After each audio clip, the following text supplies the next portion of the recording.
Student, स्वागत है आपका आपके चैनल द फाइट एग्जाम में। कोई भी एग्जाम को फाइट करने के लिए हमारे चैनल को जरूर सब्सक्राइब कीजिए। चलिए हम लोग पढ़ रहे थे मैथ। आज की इस वीडियो में मैं आपको घनाभ का फार्मूला बताने वाला हूं, तो वीडियो पूरा जरूर देखिएगा ताकि कोई भी चीज आप मिस ना कर पाओ और बड़े ही इजी तरीके से आप समझ जाओ। ठीक है, तो यहाँ पे क्या करते हैं, यहाँ पे पहले एक घनाभ बना करके आपको दिखाते हैं कि घनाभ कैसे बनता है। ठीक है, सबसे पहले आपको एक तो क्या करना है, आयत बना लेना है। ठीक है, देखिए यहाँ पे एक आयत बना लेना है।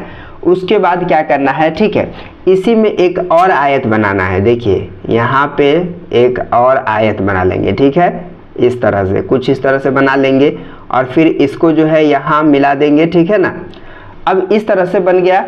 फिर उसके बाद से जो है इसको इसमें मिला देंगे और फिर इसको इसमें मिला देंगे। ठीक है, और यहाँ पे इसको इसमें मिला देंगे और यहाँ पे इसको इसमें मिला देंगे। ठीक है, तो देखिएगा ये जो है ये क्या है, ये घनाभ है। ठीक है, तो इस तरह का कुछ होता है घनाभ। ठीक है, उसके बाद देखिए ये घनाभ है। ठीक है, तो आप समझ रहे होंगे ये क्या है, ये घनाभ है। और हम इसी से संबंधित, ठीक है, आज क्या जानेंगे, घनाभ का क्षेत्रफल क्या होता है, घनाभ का आयतन क्या होता है, घनाभ का विकर्ण क्या होता है। ठीक है, इसका फॉर्मूला हम लोग आज पढ़ने वाले हैं। तो चलिए मैं लिखता हूँ कि घनाभ का क्षेत्रफल क्या होता है। ठीक है, तो पहला लिखते हैं नंबर 1 घनाभ का।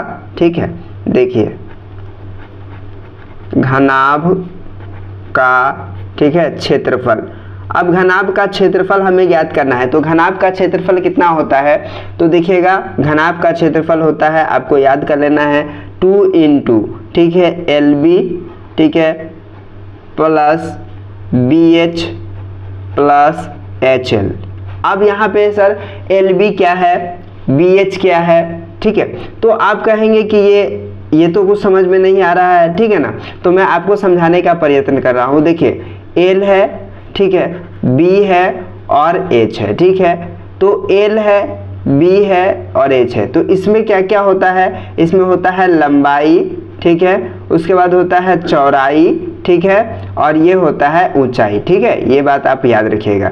L फिर लंबाई, ठीक है, B फिर चौड़ाई और ये ऊंचाई। ठीक है, अब देखिए इसी को हम इस तरह से लिख सकते हैं 2 इंटू, ठीक है, L यानी कि लंबाई गुने चौड़ाई, लंबाई गुने चौड़ाई। ठीक है, उसके बाद यहाँ पे आप प्लस है तो प्लस लिख देंगे, यहाँ पे है चौड़ाई, ठीक है, चौड़ाई गुने, ठीक है, ये गुने ऊंचाई, चौड़ाई गुने ऊंचाई। ठीक है, उसके बाद आप लिखेंगे प्लस ऊंचाई, तो ऊंचाई शॉर्ट में हम लिख रहे हैं। ठीक है ना, ऊंचाई और गुने क्या होता है, लंबाई। तो इस तरह से लंबाई आप लिख देंगे। ठीक है, और उसके बाद ब्रैकेट को बंद कर देंगे। तो इस तरह से भी आप लिख सकते हैं। ठीक है, उसके बाद यहाँ पे आ जाइए, घनाभ का आयतन क्या होता है, तो नंबर 2 घनाभ का आयतन। ठीक है, घनाभ का आयतन।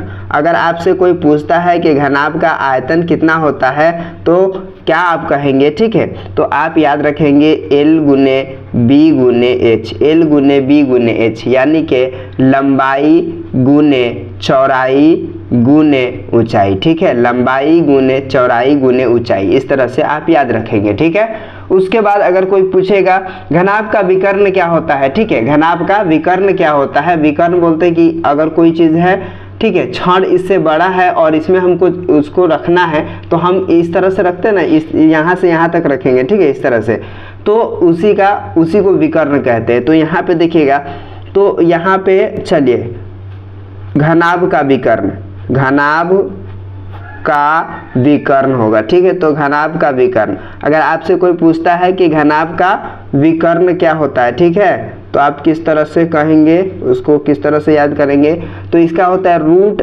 के अंदर, ठीक है, L का स्क्वायर, ठीक है, प्लस B का स्क्वायर प्लस H का स्क्वायर। ठीक है, देखिएगा रूट के अंदर, ठीक है, L का स्क्वायर, लंबाई का स्क्वायर प्लस चौड़ाई का स्क्वायर, ठीक है, चौड़ाई का स्क्वायर और प्लस जो है ऊंचाई का स्क्वायर। तो यहाँ पे ऊंचाई का स्क्वायर, इस तरह से आप लिखेंगे। ठीक है, तो उम्मीद करता हूँ कि बड़े अच्छे तरीके से आप समझ गए होंगे।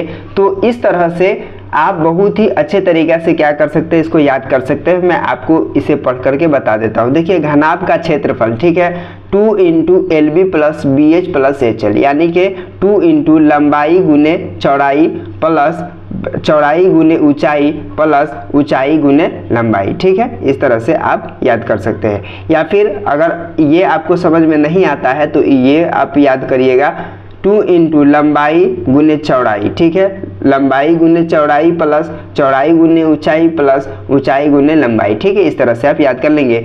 उसके बाद यहाँ पे है घनाभ का आयतन, ठीक है, घनाभ का आयतन। तो घनाभ का आयतन L गुने B गुने H, लंबाई गुने चौड़ाई गुने ऊंचाई, ठीक है, यहाँ पे लंबाई गुने चौड़ाई गुने ऊंचाई, ठीक है। उसके बाद है घनाभ का विकर्ण। तो घनाभ का विकर्ण क्या होता है, रूट अंदर, ठीक है, L का स्क्वायर प्लस B का स्क्वायर प्लस H का स्क्वायर, ठीक है। उसके बाद यहाँ पे देखिएगा, अगर आपको ये नहीं समझ में आता है तो यहाँ पे लंबाई का स्क्वायर प्लस चौड़ाई का स्क्वायर प्लस ऊंचाई का स्क्वायर, ठीक है। तो इस तरह से आप बड़े ही इजी तरीके से क्या कर सकते हैं, याद कर सकते हैं। तो उम्मीद करता हूँ कि आज के वीडियो आपको समझ में आ गया होगा। तो चलिए फिर मिलते हैं आपसे एक नए वीडियो में, तब तक के लिए बाय।